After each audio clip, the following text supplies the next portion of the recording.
Olympic losers, why are we so bad at the sport. ऐसा एक article BBC ने publish किया और सिर्फ मीडिया चैनल्स नहीं, 4 लोग साथ में बैठकर भी यही डिस्कस करते हैं। मगर ये डिस्कशन भारत में सिर्फ 3 महीने के लिए रहता है। ओलंपिक से 1 महीने पहले से 1 महीने बाद तक इन 3 महीनों में 18 से 40 साल का इंसान सोफा पर बैठकर जंग खाते हुए इंडियन स्पोर्ट्समैन को भर भर के गाली देता है। अगर गलती से एक आधा मेडल आ जाए तो जिसको हम आज से पहले जानते तक नहीं थे, उन सब की स्टोरीज सोशल मीडिया पर भरी रहती हैं। इस टॉपिक पर 2 कॉन्ट्राडिक्टिंग विचार बहुत फेमस है।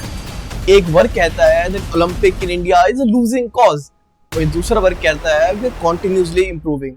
और ये 2 ऑप्टिमिस्टिक और पेसिमिस्टिक विचार आपस में टकराते रहते हैं। आज इसी टॉपिक पर हम ऑल्टर ओपिनियन की दूसरी वीडियो में बात करेंगे। भारत की ओलंपिक्स में शुरुआत 1900 में पेरिस ओलंपिक्स में हुई, जब कैलकाटा बेस्ड नॉर्मन प्रिचर्ड ने ओलंपिक्स में पहली बार भाग लिया। और उनकी कहानी भी बहुत दिलचस्प है। वो फ्रांस में छुट्टियां मना रहे थे when he decided to take part in the Olympics, and he participated into 5 athletic events, and India won its first medal, that was a silver in a 200 meter sprint. मगर भारत की असली शुरुआत 1920 में हुई, जब भारत ने 5 लोगों का कॉन्टिंजेंट ओलंपिक्स में भेजा।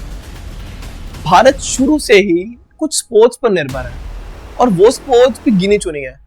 हमें एक समय ध्यानचंद का गोल्ड दिखाई देता था, तो शायद आज नीरज चोपड़ा का। मगर उस गोल्ड से इस गोल्ड का सफर काफी लंबा रहा है। भारत शुरू से ही रिजल्ट ड्रिवन रहा है, प्रोसेस ड्रिवन नहीं।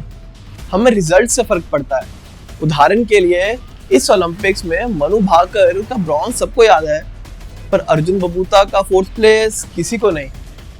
हम किसी खिलाड़ी को भी भगवान बनाने से लेकर रोड तक लाने में एक दिन नहीं लगाते। हार्दिक पांड्या इसका प्राइम एग्जाम्पल है। जिस इंसान की 2 महीने आईपीएल में बोइंग होती रही, एकदम से वर्ल्ड कप जीतने में वो भारत का सुपरस्टार बन गया। और ये सेम कहानी ओलंपिक्स में भी है। कुछ लोगों को बस ज्ञान देने की आदत है। इन लोगों को हमारे स्पोर्ट्समैन से कोई उम्मीद नहीं है। अगर ज्ञान देना एक स्पोर्ट होता तो पक्का एक आधा मेडल ले आते। एक ऐसा ग्रुप भी है जिनको उम्मीद है और उनकी विचारधारा इनसे बिल्कुल अलग है, मगर ये लोग सिर्फ ओलंपिक के दौरान ही एक्टिव रहते हैं। बाकी समय में ये लोग हाइबरनेशन में चले जाते हैं। चलिए जानते हैं इस सब की वजह क्या है। हम शुरू से ही स्टार वर्शिप में लगे रहते हैं। हमें खिलाड़ी को उसकी खेल से ऊपर देखने लगते हैं, जिस कारण हमारी नजर सिर्फ फ्लैशी खिलाड़ी पर जाती है। और दूसरी वजह यह है कि हम खिलाड़ी को उसके खेल से अलग कर देखने लगते हैं। हमें स्पोर्ट्स स्टार्स चाहिए, स्पोर्ट्समैन या स्पोर्ट्स वुमेन नहीं। बुरी परफॉर्मेंस पर ऑडियंस का गुस्सा जायज है, मगर सिर्फ रिजल्ट वाले दिन सपोर्ट करना भी तो गलत है। मगर फिर भी हमें लो परफॉर्मेंस को डिनाई कर कॉम्प्लिसेंट नहीं होना है। तो चलिए बात करते हैं ये लो परफॉर्मेंस की वजह क्या है। पहली वजह, लो कोच एथलीट रेशो, यानी कि एक कोच कितने एथलीट्स को ट्रेन करता है। भारत में ये रेशो काफी कम है। कुछ ट्रेडिशनल स्पोर्ट्स जैसे बॉक्सिंग, हॉकी में तो ये दिक्कत फिर भी कम है, मगर ऐसे स्पोर्ट्स जिसमें भारत का कोई बैकग्राउंड नहीं है, उसमें ये काफी दिक्कत है, जिसकी वजह से हमें फॉरेन कोचेस को हायर करना पड़ता है, और जो कि काफी एक्सपेंसिव है। दूसरी वजह है स्पोर्ट्स इंफ्रास्ट्रक्चर। अगर हम स्टैटिस्टा की 2013 से 2022 तक की रिपोर्ट देखें, तो उसमें भारत में काफी पॉजिटिव बदलाव दिखाई देता है। मगर ये ग्रोथ लीनियर है, एक्सपोनेंशियल नहीं। जिस पेस से इन्वेस्टमेंट भारत में स्पोर्ट्स में बढ़ने चाहिए, हम उस पेस को आज तक पकड़ नहीं पा रहे हैं। तीसरी वजह है ग्रास रूट लेवल पर डेवलपमेंट ना हो। इसके 2 पहलू हैं।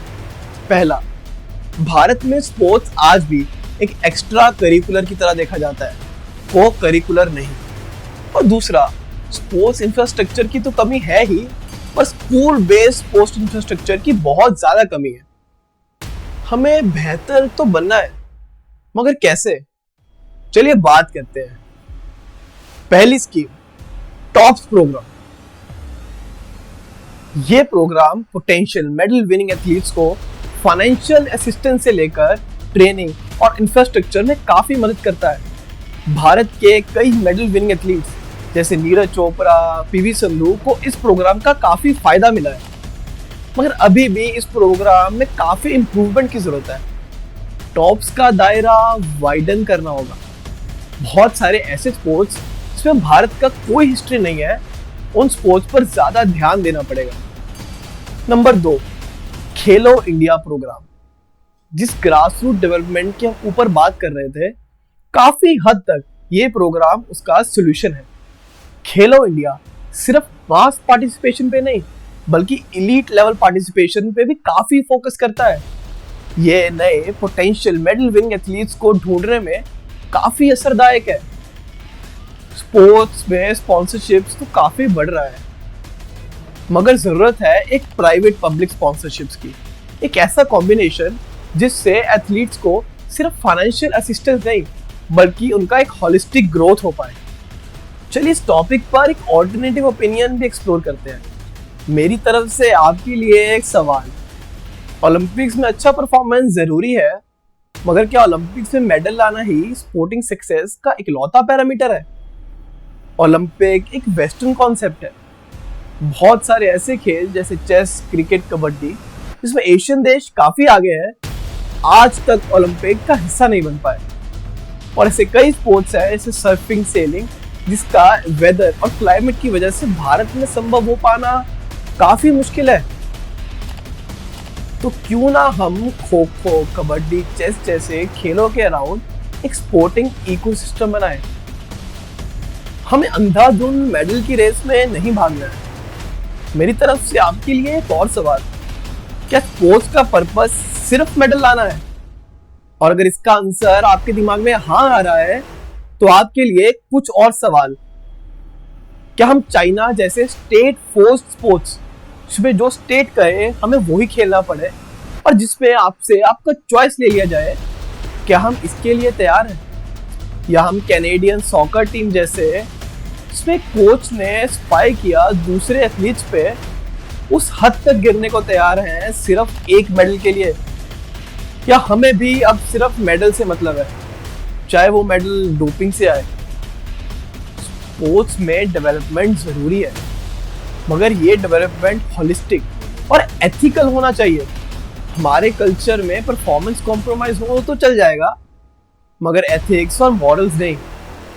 चलिए बात करते हैं उस कमेटी की जो ये सब मैनेज करता है। इंटरनेशनल ओलंपिक कमेटी 1894 में स्टार्ट हुई, जिसका purpose growth of all sports for all Nations रहा है, मगर ये आज भी कुछ देशों के लिए बाइस्ड है। चलिए प्रूव करते हैं। इस कमेटी ने रशिया को 2024 ओलंपिक से बैन कर दिया यूक्रेन पर अटैक के लिए। मगर हम अगर इसी लॉजिक से चलें तो इजराइल और पैलेस्टाइन बैन क्यों नहीं? इसका आंसर हमारे सामने है। यूएसए को एक वर्ल्ड डोमिनेशन के लिए इजराइल एक स्ट्रेटेजिक पार्टनर है, वह रशिया उनके लिए एक हर्डल। इस कमेटी के पावर्स कुछ लोगों के पास है, मगर इम्प्लीमेंटेशन सबके लिए, और ज्यादातर ये इम्प्लीमेंटेशन कुछ देशों को सूट करता है। हमें ओलंपिक्स में मेडल टैली को तो इम्प्रूव करना है ही, मगर उसके साथ अपना फोकस लोकल स्पोर्ट्स, जिससे एक लोकल स्पोर्टिंग इकोसिस्टम बन सके, उससे भी नहीं हटाना है। आज के लिए बस इतना ही। हम ऐसे पॉपुलर टॉपिक्स पर अनपॉपुलर और ऑल्टरनेटिव ओपिनियंस लाते रहेंगे। आपको भी ध्यान रखना है कि आप किसी पॉपुलर बिलीफ को एक्सेप्ट करने के बजाय उसे क्वेश्चन करें और फिर उसमें अपना ऑल्टरनेटिव ओपिनियन ढूंढने की कोशिश करें। कमेंट्स में जरूर बताना कि आपके व्यूज क्या है। वीडियो अच्छी लगे तो लाइक और सब्सक्राइब जरूर करना।